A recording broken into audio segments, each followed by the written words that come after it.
Vin font ti parler nous de maladie dermatologique qui c'est vitiligo qui en pile nan nous ap stigmatiser moun qui fait yo. Nous kon gade nous des moun on parti dans figura yo tout blanche ou bien man yo tout blanche qui c'est vitiligo segmentaire ou bien presque tout corps à moun ça gen tache blanche qui c'est vitiligo généralisé qui pas une maladie infectieuse ni pas une maladie contagieuse. Si on moun fait maladie ça ou laquelle ça pas fait ou même ou fait maladie et son maladie qui à l'échelle mondiale. D'ailleurs, yo dit nous 0.5 jusqu'à 2% moun nan monde là fait maladie ça. Il pas touyer moun. Certes, il stigmatisant mais il pas touyer moun.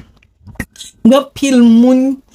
que nous connaissons un pile artiste qui fait maladie ça par exemple nous gagne un artiste qui mourit qui c'est Michael Jackson qui te fait vitiligo c'est un monde qui tape douko tout le monde connaît ça mais il te fait vitiligo pas grand pile monde qui est au courant de ça nous gagne petit ancien président PNO qui c'est Olivier Martelly qui fait vitiligo nous ka regarder nous ouais gagne en grande partie dans Corée cap changer couleur en français aurait les dépigmentation de la peau mais c'est le mélanine nan vinon l'autre couleur nous gagnons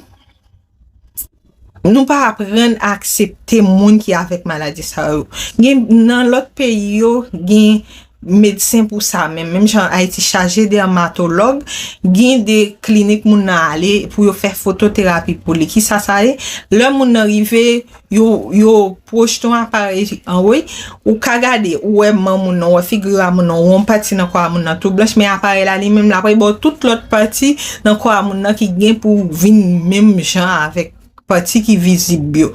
et moun qu'on a les semaines ça il comme ça l'autre semaine il vient yo diminuer parce que yo fait camouflage pour moun ça gagne des crèmes que yo passer pour camoufler vitiligo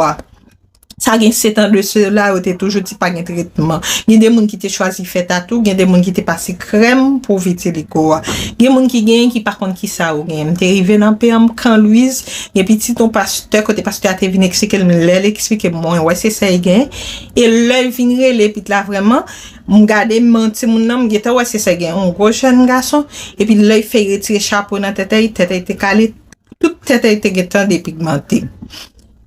qui ça m'a dit nous apprendre à accepter moun qui fait genre de maladie ça parce que maladie c'est pas sous on vient boire là on écrit des sorti bibi tomber en haut non qui sont gain pour faire love entendre parler de vitiligo ou envie conseiller avant corriger mon pour rendre moun mal à l'aise aller sur internet là taper regarder comment moun ka gain regarder qui ça qui fait moun gain et puis pour comporter bien